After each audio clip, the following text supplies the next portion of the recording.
So we're going to talk about statically indeterminate members, and we're going to start with statically indeterminate axial loaded members. Now say I have this beam that's fully supported against the ceiling and the floor, kind of a column. At some point, I'm going to apply a load, P,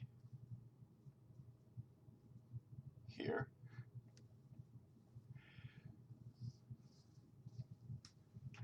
And this load is positioned some distance A from the top, let's call the top A, and some distance small b from the bottom, let's call the bottom B. So this will result in reactions. We can have a reaction at A and a reaction at B. So for our equilibrium equation, if we sum forces in the y direction, be in the vertical direction, then we're going to end up with RA. Let me switch the direction RB. R plus RB equals P in the opposite direction. So I'm going to make RB go the other way as a reaction. So let me scoot this out of the way because I want to set up a load diagram based on the direction I have these loads.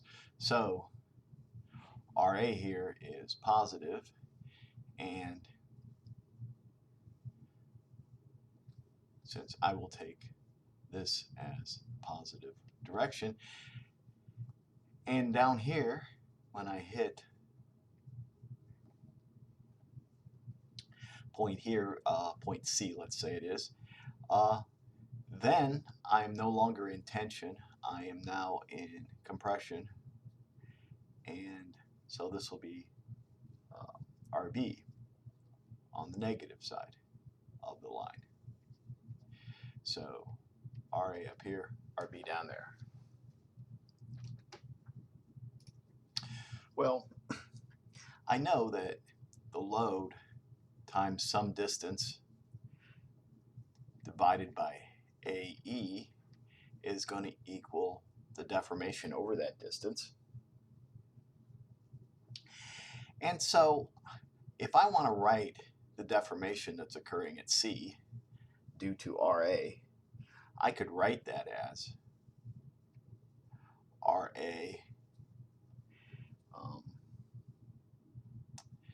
times A over AE. That's going to be deformation at C. Well, likewise, I can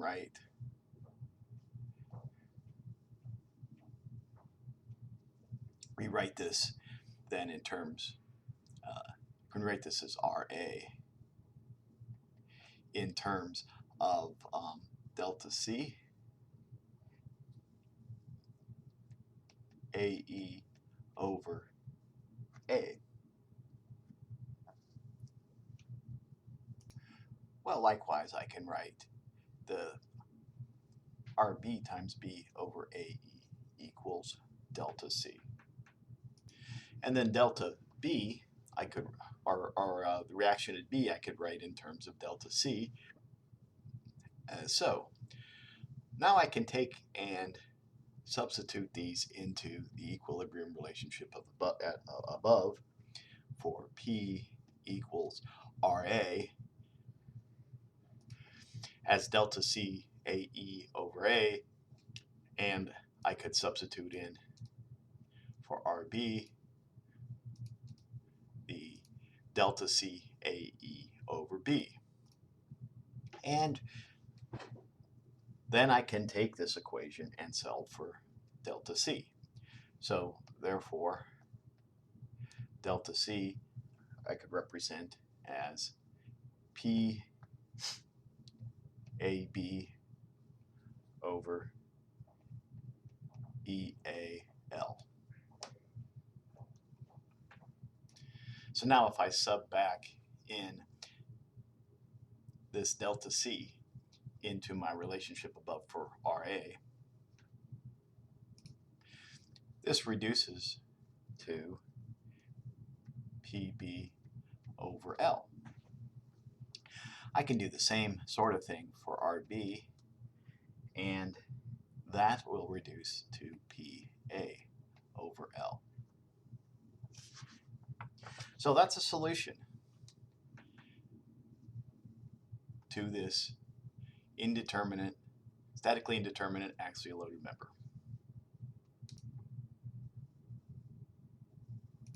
And this is a displacement approach to solving statically indeterminate axial members.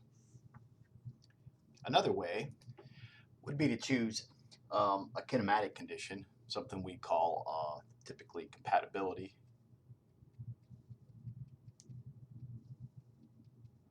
Compatibility condition. And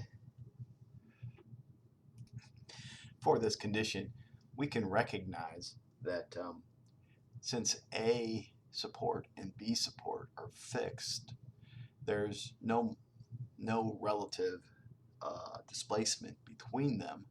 So we could say the displacement of A with respect to B equals 0, or the displacement of A minus the displacement of B equals 0. And now we can write this in terms of our RA and our RB, so we can go RA times A over, so this is the distance A here, over material properties EA minus RB times B, and I guess this should be a capital B, over EA. And this equals 0. This then we can come up with a relationship of RA in terms of RB.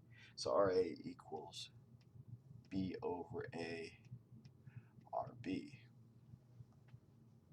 So again, we have our equilibrium equation, which is statically determinate still. And this is RA plus RB equals P.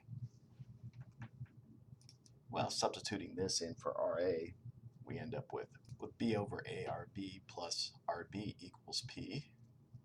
And this can be simplified to RB, and let's keep this subscript, RB equals AB over A plus B times the quantity P over B, which in turn simplifies to P A over L, since A plus B equals L.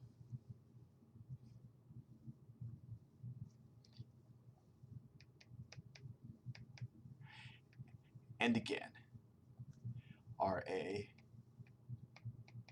equals, then substituting in above, PB over L. And these are the same that we had before.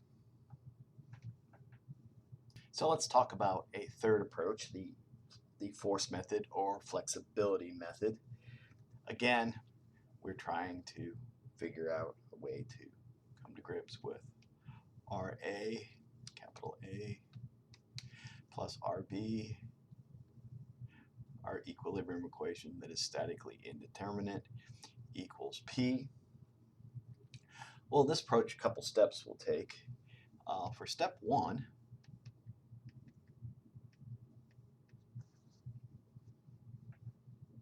we'll begin by analyzing the situation with the reaction at A, or as considered a redundant force or a redundant reaction, and analyzing first what we have left here. So this is our free body diagram that we're going to analyze. And you can see that delta due to just this P will just cause compression in the bottom portion, and we can calculate that delta by PB over AE. And again, it's going to be downward here.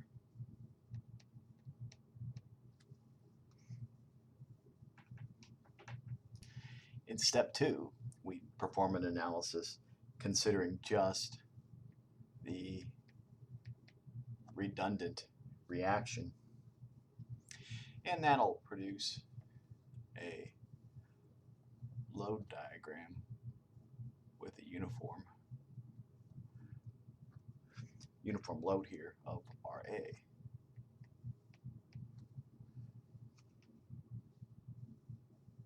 And deformation due to that is just RA times the full length L over AE.